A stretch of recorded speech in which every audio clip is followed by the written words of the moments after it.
জাতীয় হৃদরোগ ইনস্টিটিউট থেকে ওসমান হাদির মরদেহ বের করা হচ্ছে। এই মুহূর্তে সেখানে আছেন সহকর্মী শফিকুজ্জামান রুবেল। সরাসরি যাচ্ছি তার কাছে।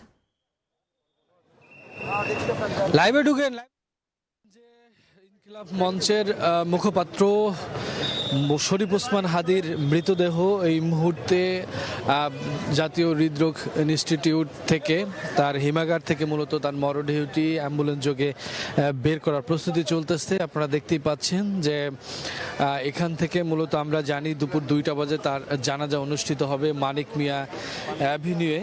সেখানে তার জানাজায় উপস্থিত হবেন জুলাই যোদ্ধা, বিপ্লবী জনতা, বিভিন্ন রাজনৈতিক দলের নেতৃবৃন্দ, সেই সাথে সকলেই। মরদেহটি এখন মূলত এখান থেকে কিছুক্ষণ আগে আমরা যেটা শুনতে পেয়েছিলাম যে তার মরদেহ গোসলের প্রক্রিয়া চলছিল। মূলত আমরা নির্দিষ্ট একটি আইনশৃঙ্খলা বাহিনী নির্দিষ্ট একটি দ্রুত বজায় রেখে মূলত আপনাদেরকে তথ্যগুলো দিচ্ছি। সর্বোপরি কথা হচ্ছে ওর শরীফ ওসমান হাদির মৃতদেহটি এখন হিমাগার থেকে বের করার প্রস্তুতি চলছে। হিমাগার থেকে বের করে মূলত অ্যাম্বুলেন্স যোগে এখান থেকে নিয়ে যাওয়া হচ্ছে। সেই প্রক্রিয়া আমরা দেখতে পাচ্ছি। এখানে আপনারা দেখতে পাচ্ছেন যে আইন শৃঙ্খলা বাহিনীর বিপুল পরিমাণ উপস্থিতি এবং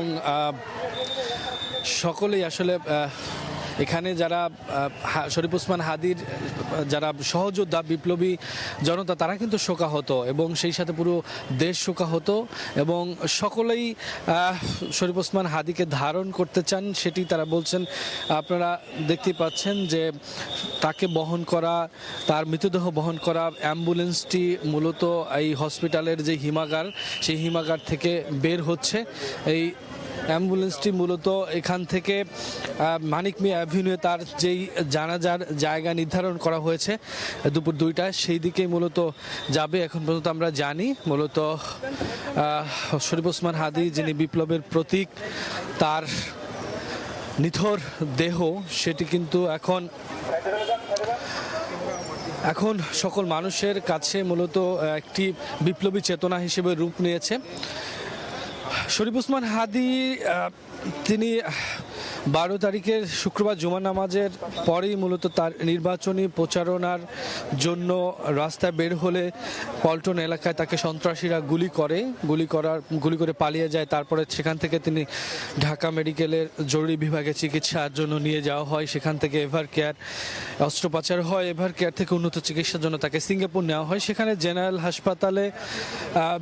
হাসপাতালে তিনি চিকিৎসাধীন অবস্থায় মারা যান এই শুক্রবার, বৃহস্পতিবার রাত 10টা এবং শুক্রবার আমরা জানি যে তাকে মূলত আনা হয় গতকালকে। তিনি 6টার দিকে বাংলাদেশে এসে পৌঁছান। তাকে সেখান থেকে নিয়ে আসা হয় এই জাতীয় হৃদরোগ ইনস্টিটিউটের হিমাগারে। এটি মূলত তার পরিবারের প্রত্যাশা ছিল যে একদিন তার পরিবারের সাথে থাকবেন, কেননা গতকালকে আমরা ইনকিলাব মঞ্চের পক্ষ থেকে জেনেছিলাম যে শরীফ ওসমান হাদির মৃতদেহটি কালকেই মূলত নিয়ে যাওয়ার কথা ছিল ঢাকা ইউনিভার্সিটি, শাহবাগের ওই দিক দিয়ে ঢাকা ইউনিভার্সিটি, কিন্তু সেটি আর হয়নি। পরবর্তীতে সিদ্ধান্ত পরিবর্তন হওয়ার পর তার মৃতদেহটি কিন্তু এই হসপিটালে আনা হয় হৃদরোগ ইনস্টিটিউটে হিমাগারে। এখানে কালকে আমরা দেখেছি যে তার মৃতদেহ যখন এখানে আনা হয় তখন তার যারা সহযোদ্ধা, বিপ্লবী যোদ্ধা রয়েছেন, জুলাই যোদ্ধা রয়েছেন, বিভিন্ন দলের রাজনৈতিক নেতাকর্মীরা রয়েছেন, উৎসুক জনতা রয়েছেন, ছাত্র জনতা রয়েছেন, সকলে এখানে উপস্থিত হয়েছিলেন। এবং আপনারা দেখতেই পাচ্ছেন যে এখনও খুব কড়া নিরাপত্তার সাথেই মূলত শরীফ ওসমান হাদির মৃতদেহটি হসপিটাল থেকে বের করে নিয়ে আসা হচ্ছে। তিনি তার যে বলিষ্ঠ কণ্ঠ, বিপ্লবী কণ্ঠ, সেই কারণে তিনি কিন্তু সকলের কাছে বিপ্লবী চেতনায় রূপ নিয়েছিলেন। সকলের কাছেই তিনি এখন অন্যায়ের বিরুদ্ধে একটি কণ্ঠস্বর হয়ে গেছেন। আপনারা জানেন, একটু বলে রাখি, শরীফ ওসমান হাদির মৃতদেহটি মূলত হসপিটাল থেকে বের করা হচ্ছে। তাকে 2টো বাজে মূলত মানিক মিয়া অ্যাভিনিউয়ে তার জানাজা অনুষ্ঠিত হবে এমনটি আমরা জানি। তারকে সমাহিত করা হবে মূলত ঢাকা ইউনিভার্সিটিতে, যেখানে বিদ্রোহী কবি কাজী নজরুল ইসলাম সমাহিত রয়েছেন, সেখানে তার পাশেই মূলত সমাহিত করা হবে এমন তথ্য আমরা জানি।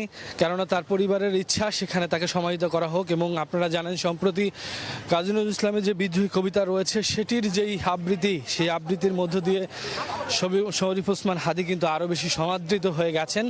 তার যেই বিদ্রোহী কণ্ঠস্বর, সেই কণ্ঠস্বরের মধ্য দিয়ে কিন্তু তিনি পুরো জাতির বিবেক হয়ে দাঁড়িয়েছেন।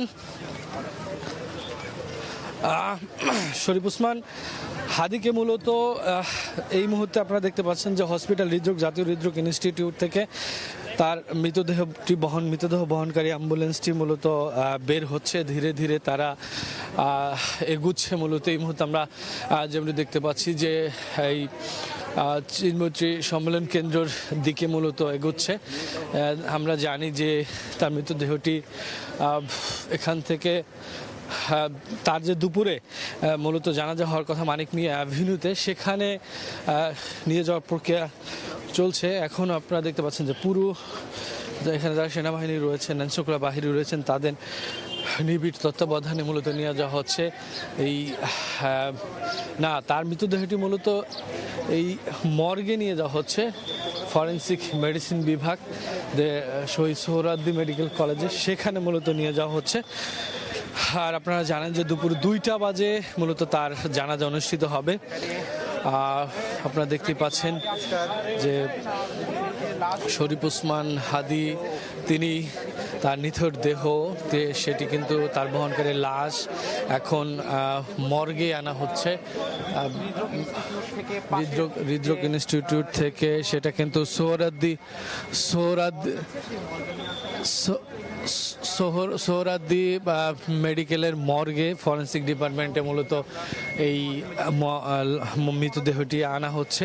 কারণ আপনারা জানেন যে তাকে মূলত গুলিবিদ্ধ হয়ে তিনি নিহত হয়েছেন। সেখানে যেই বিষয়টি থাকে, যেই মেডিকেলের যে কার্যক্রমগুলো থাকে, বিশেষ করে পোস্টমর্টেমের কাজ থাকে, সেই যাবতীয় বিষয়গুলো পরিচালনা করার জন্য মূলত এই মর্গে আনা হয়েছে। আমরা গতকালকে জানি যে রাজধানীর হযরত শাহজালাল আন্তর্জাতিক বিমানবন্দরে মরদেহটি পৌঁছানোর পর সেখান থেকে মূলত জাতীয় হৃদরোগ ইনস্টিটিউটের হিমাগারে রাখা হয়েছিল গতকালকে রাতভর। আজকে সকালে কিছুক্ষণ আগেই মূলত তার শরীফ ওসমান হাদীর মৃতদেহটি সোহরাওয়ার্দী মেডিকেলের মর্গে ফরেন্সিক মেডিসিন বিভাগে মূলত তার মৃতদেহটি নেওয়া হলো। সেখানে যেই কার্যক্রমগুলো রয়েছে সেগুলো শেষ হওয়ার পরেই তার মৃতদেহটি মূলত জানাজার জন্য প্রস্তুত করা হবে এবং সে জানাজা অনুষ্ঠিত হবে দুপুর 2টায় মানিক মিয়া অ্যাভিনিউতে, এমন তথ্যই আমরা এখন পর্যন্ত জানি। আপনারা দেখতে পাচ্ছেন যে ইনকিলাব মঞ্চের মুখপাত্র, বিপ্লবী চেতনা, বলিষ্ঠ কণ্ঠস্বর, তিনি শরীফ ওসমান হাদী, যিনি সন্ত্রাসীদের গুলিতে নিহত হয়েছেন, তার মৃতদেহটি এই মুহূর্তে সোহরাওয়ার্দী মেডিকেলের মর্গে রয়েছে।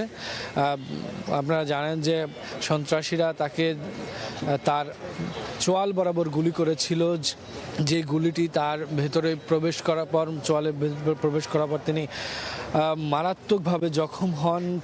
তাকে অস্ত্রোপচার করা হয়। প্রথম ধাপে অস্ত্রোপচারে গুলি বের করা হলো, কিছুটা অংশ ভিতরে থেকে যায়। ডাক্তারদের যেই ধরনের তথ্য আমরা পেয়েছিলাম, তারপরে সেখান থেকে ঢাকা মেডিকেল হয়ে মূলত এভার কেয়ার হসপিটালে কিছুদিন তাকে নিবিড় পর্যবেক্ষণে রাখা হয়। সেখান থেকে আমরা জানতে পেরেছিলাম যে তার ব্রেন ডেথ হয়েছে।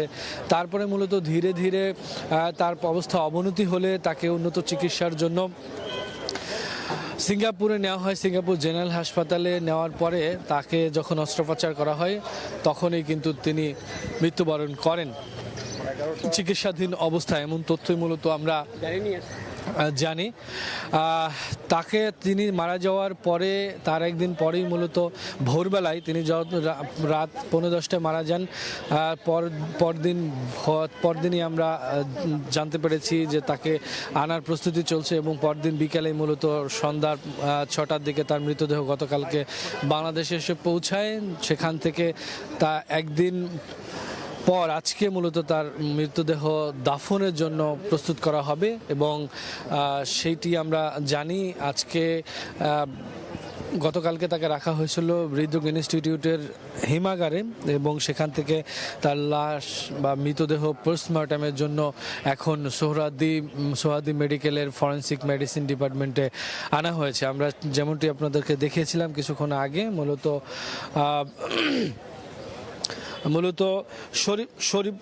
শরীফ ওসমান হাদি যিনি, তার সম্পর্কে একটু বলি আমরা, কারণ শরীফ ওসমান হাদির নামটি খুব বেশি দিন যাবত উচ্চারিত না হলেও অল্প দিনেই তিনি কিন্তু মানুষের দোরগোড়ায় পৌঁছে গিয়েছেন। তার যেই বিপ্লবী চেতনা, বিপ্লবী প্রতিবাদ, সেই বিপ্লবী প্রতিবাদের মধ্য দিয়ে জুলাই বিপ্লবের সময় তিনিও রাজপথে ছিলেন। তার পরবর্তী সময়ে তিনি তার যেই অকুতোভয় কণ্ঠ, তার যে বিপ্লবী চেতনা, বিপ্লবী প্রতিবাদ, তার মধ্য দিয়ে পুরো বাংলাদেশের মানুষের কাছে শরীফ ওসমান হাদি একটি নাম হিসেবে পরিচিতি লাভ করেছিলেন। তিনি মূলত ইনসাফ ভিত্তিক বাংলাদেশ গড়ার প্রত্যয় নিয়ে মাঠে নেমেছিলেন। সকল দলমতে নির্বিশেষে তিনি এক ছাতার নিচে আনার আগ্রহ জানিয়েছিলেন। শরীফ ওসমান হাদির মৃতদেহ এই মুহূর্তে সোহরাওয়ার্দী মেডিকেলের মর্গে তার যে পরবর্তী কার্যক্রম মূলত জানাজার আগে যে প্রস্তুতি করার জন্য নেওয়া হয়েছে, পোস্টমর্টম করার জন্য নেওয়া হয়েছে, সেখান থেকে বের করে তারপরে মূলত 2টা বাজে মানিক মিয়া অ্যাভিনিউতে জানাজা দেওয়া হবে, সেখানে নিয়ে যাওয়া হবে। তো সব মিলিয়ে শরীফ ওসমান হাদির মৃতদেহর স্থান থেকে এই ছিল এই মুহূর্তে। ময়নাতদন্তের জন্য হাদির মরদেহ নেওয়া হলো সোহরাওয়ার্দী হসপিটালের মর্গে। সরাসরি জানছিলাম সে খবর। দেখছেন আন্তর্জাতিক সময়ের সঙ্গেই থাকুন।